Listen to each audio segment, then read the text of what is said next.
अस्सलाम वालेकुम टिक टाक वाले भरावो अपने भरावां वास्ते जनाब लैके आया जनाब 20 पीसानी खेड़ जनाब लाखे सलेटे ललगले जनाब कबूतर माशाल्लाह जेड़े भरा की चाहिए हो 20 पीस हैं 500 रुपया पर रेट फाइनल रेट है माशाल्लाह जनाब। चीज़ां चेक करो जनाब माशाल्लाह जनाब सलेटे लाखे जौन सिरे ते सियालकोटी माशाल्लाह चीज़ां चेक करो जनाब।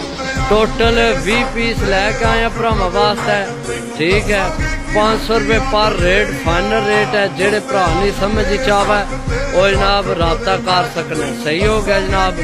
पीस चेक करो माशाल्लाह वध तो वध पीस हैं माशाल्लाह जनाब। ए सियालकोटी मादी चेक करो जनाब ए पीस चेक करो जनाब ए चेक करो जी दोस्तों।